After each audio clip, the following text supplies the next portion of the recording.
setelah Rudi Yohannes menyatakan mengundurkan diri mendampingi Rudi Simamora. Kini, pengacara Dosma Sijabat siap membantu Rudi Simamora jika diminta. Hal ini beliau sampaikan di salah satu sosial medianya. Di dalam captionnya beliau menuliskan, "Anak Batak kasusnya lanjut? Lord, permohonan prapernya ditolak? Dia masih pakai lawyer nggak sekarang itu ya? Kok lama-lama aku kasihan lihat anak itu." Kriminalisasi murni. Andaikan kamu lebih rendah hatimu lagi lah. Tangan di bawah dan tidak ada pengumpulan donasi-donasi. Karena aku tahu kamu tidak salah. Dari awam aku siap membantumu, tanpa ada biaya 1 rupiah pun.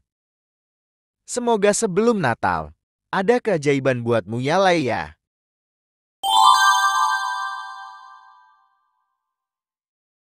Salah satu jurnalis dari Medan juga menyampaikan hal yang sama di salah satu komen. Saya juga telepon langsung dengan yang bernama Dosma Sijabat, yang juga pelapor beberapa LP. Beliau itu sebenarnya dari awal, ya ini saya buka saja di sini, karena banyak juga yang menelepon saya, banyak juga yang men-DM saya, kenapa terkesan Dosma Sijabat kok tidak membantu anak Batak. Kemarin itu sudah terjawab di roomnya si Toro, di komalnya Pendeta Toro ya. Dia lagi nelpon, saya lagi nelpon Dosma, ya mereka monitor itu. Nah, jadi sebenarnya dari awal kenapa dia tidak masuk ke perkara AB, dia memang Bang Dosma ini terutama khusus case ini ya, kasus-kasus penistaan agama, dia tidak begitu respect dengan donasi-donasi. Dia di awal melihat kasus si AB, adanya dia memonitor minta-minta donasi terkait kasusnya AB, akhirnya beliau nggak tertarik, nggak suka dia memang. Tetapi setelah sudah selesai prapit ini, saya telepon kemarin saya telepon, beliau sebenarnya bersedia, tetapi mintanya itu jangan ada intervensi ke saya. Karena apa? Karena saya menangani termasuk yang lain kasus-kasus penistaan agama ini yang saya laporkan, saya tidak mencari yang namanya cuan dalam perkara itu. Justru saya mau mengeluarkan cuan dari saya. Dia mau berkorban dengan dana. Jadi khusus untuk kasus penistaan agama ya. Kalau kasus yang lain dia itu nggak ada masalah. Tapi khusus penistaan agama ini yang dilaporkan dan mulai dari AB dan yang lain, dia sama sekali menolak dan tidak senang juga dengan adanya donasi-donasi. Ya dalam hal ini kita bukan bermaksud menyalahkan siapapun di sini ya. Tidak, kita juga tidak mau menyalahkan itu, tetapi itulah penyampaian Dosma Sijabat kepada saya. Dia akan bersedia untuk anak Batak. Bahkan dari awal sebenarnya dia sudah sampaikan itu, tapi baru kali ini kubuka ke publik ya. Saya sampaikan ke teman-teman semua gitu. Jadi dia sudah siap dan saya memang sudah berjanji kemarin, tunggu dulu kabar dari saya coba nanti komunikasi dengan pihak yang saat ini ada juga yang mendampingi anak Batak. Sampai di mana, udah sampai di mana prosesnya gitu ya. Tadi udah saya dapat juga infonya dari Toro, dan ya kita akan sampaikan juga, kita akan telepon untuk Bang Dosma supaya beliau yang mengatur waktunya, apakah tim dia yang ada di Medan, karena di Medan juga ada kantor dia, di Pematang Siantar juga ada kantor dia, artinya di Sumatera Utara ini ada 2 kantornya. Ya beliau akan komunikasi. Dan saya hari ini juga saya sudah akan menelpon beliau ya, walaupun kita chatting-chatting sudah, tapi dalam hal yang lain.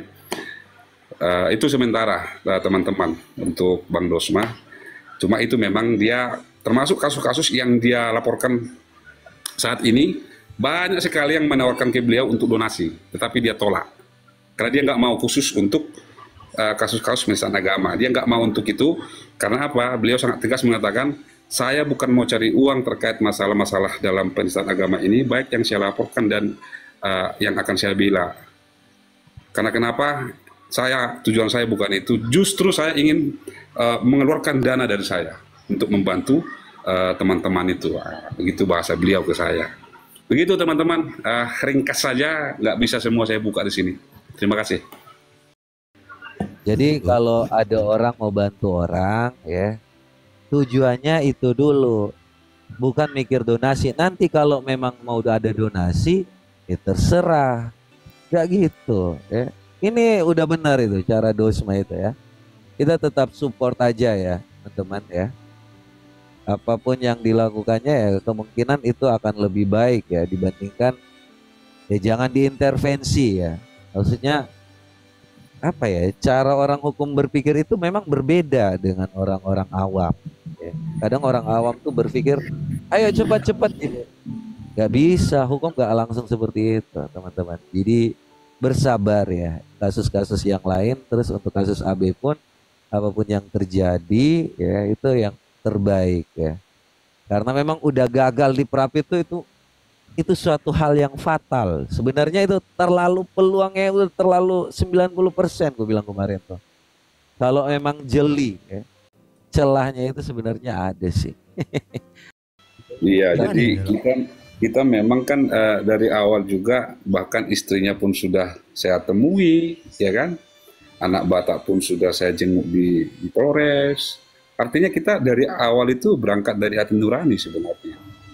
Dan ada kawan-kawan yang mencoba membantu masuk, ya kita pun open, silakan aja, justru bagus kan. Ada pengacara, bahkan saya juga komunikasi langsung dengan pengacaranya, ketemu juga ketemu juga dengan sang debater, saya juga ketemu dengan beliau di Medan, kita bercengkrama, telepon-teleponan dengan PH-nya juga, dan ketemu juga, ya juga saya lakukan gitu. Karena kenapa? Hal kecil mungkin tidak terasa bagi orang lain, tapi bagi saya waktu dan pikiran itu udah cukup ya, karena yang bisa saya lakukan hanya tenaga dan waktu yang saya lakukan sampai saya kunjungi istrinya. Bahkan banyak juga teman-teman yang memberikan bantuan langsung kepada istrinya melalui rekeningnya. Saya minta ke istrinya, beliau pun oke, setuju. Bahkan istrinya pun juga selalu komunikasi ke saya ketika ada masuk dana, dia sampaikan ke saya. Nah, ketika ada yang mau membantu dari teman-teman si sang debater, saya juga sahabat baik dengan sang debater. Jadi ya kita hargai itu. Pada saat itu kita hargai. Bahkan hal sekecil itu pun juga adanya pengacara yang dari anak Batak, yang dari sang debater, Bang Dosma juga itu tahu, monitor gitu. Yang dari ormas-ormas HBB pun juga tahu. Kenapa mereka tidak maju? Karena saya ditanya oleh mereka, Bang, itu pengacaranya AB itu anak Batak, si Rudi itu sudah ada, sudah Bang, sudah ada, ya saya sampaikanlah semua kan, saya sampaikan, ya udahlah, kalau memang sudah ada, ya baguslah.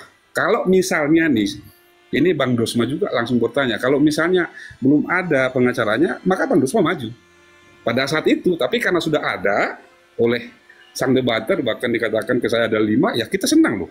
Karena awalnya kita kan berangkat dari hati nurani dengan senang hati lah ya, kita berangkat bukan ada tujuan atau ada motivasi kita yang lain, tidak ada sama sekali.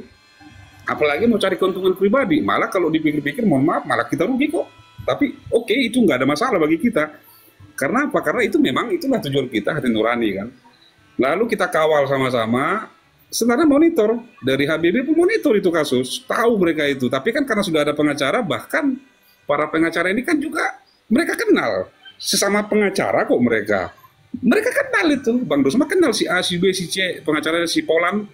Bang Dosma tahu, dari HBB pun tahu, karena mereka kan sesama pengacara tahu kok. Mungkin mereka dalam satu organisasi, mungkin di Peradi kan begitu ya. Jadi karena sudah ada, ya akhirnya mereka hanya memonitor dari luar. Prosesnya kan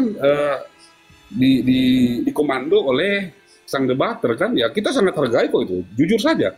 Kita hargai, kita komunikasi bahkan sama sang debater. Nah terkait dengan prosesnya kan kita kan nggak mau masuk terlalu ke dalam ya. Terutama saya kan bukan seorang pengacara, saya hanya seorang kulit tinta yang tukang-tukang oret gitu kan, tukang nulis-nulis gitu. Jadi nggak bisa kita masuk ke dalam perkara materinya, tapi hanya bisa kita pantau lewat luar gitu ya. Nah, akhirnya simpel cerita karena sudah kalah dia dalam Prapit. Nah, Prapit ini mereka tahu nggak? Bang Dosma apakah tahu? Prapitnya karena tahu banget. Karena saya komunikasi, aduh kok bisa kalah itu? Aduh sial banget ini kok seharusnya nggak menang itu. Nah, banyaklah kita bercengkerama sebenarnya. Karena kenapa? Karena Bang Dosma kan paham tentang hukum ini. Dia ngerti banget tentang Prapit ini. Bahkan penetapan itu kan beliau dapat gitu. Beliau ada surat-surat yang dikeluarkan oleh pihak kepolisian dan penyidik gitu loh. Tapi oke lah itu sudah lewat, tapi itulah yang sudah terjadi. Yang sambungan daripada yang saya sampaikan tadi, yang di awal itu. Ya memang pengakuan juga dari Bang Dosma beberapa kali juga kan sang debater juga komunikasi ya. Sang debater nelpon Bang Dosma, kadang direspon, kadang tidak, bahkan juga ngajak ketemu ya Bang Dosma, karena Bang Dosma kan tahu dia sangat profesional, dia menghindari bertemu dengan siapa-siapapun yang menurut dia tidak perlu ketemu. Kenapa? Ketika nanti saya ketemu, lalu ada foto-foto, saya difoto ke sana kemari, beredar foto saya olah-olah terjadi sesuatu yang dalam tanda kutip saya menjaga hal itu, makanya saya tidak mau ketemu dengan orang-orang yang saya anggap tidak perlu begitu. Akhirnya ya ternyata apa yang dilakukan Bang Dosma betul, dia nggak mau ketemu gitu, nggak mau ketemu dengan yang dianggap tidak Gini, pas. maaf ya, saya potong dikit ya. Iya. Tapi kan tujuan Rudy Yohanes itu bukan mau berkomunikasi terkait permasalahan AB, tetapi Barter. yang mau dikomunikasikan itu barter kan. Tujuannya Iya. untuk supaya mencabut laporan dari Nora Aritonang, untuk supaya nanti dicabut juga laporan dari si AB ini. Bukan tujuannya untuk bicara tentang si perkara pokok materi perkara dari Rudy Simamora. Ya itu ya, makanya Dosma juga menghindar. Kalau Ya. seandainya ngomong tentang perkaranya AB, ya fokus mungkin mau dikasih ke Dosma, pasti Dosma berniat untuk mau bantu. Cuma ngomong tentang negosiasi untuk mencabut laporan ini, ya ngapain coba ya? Itulah Rudy Yohanes, teman-teman. Jadi saya kasih tahu saja di sini, saya kasih tahu kenapa awalnya Bang Dosma kurang srek ya, karena ada omongan ke beliau mau barter gitu loh, ya. Sementara Oh iya itu juga. jawaban Dosma ke saya apa? Itu ilmu dapat dari mana itu? Barter-barter seperti itu.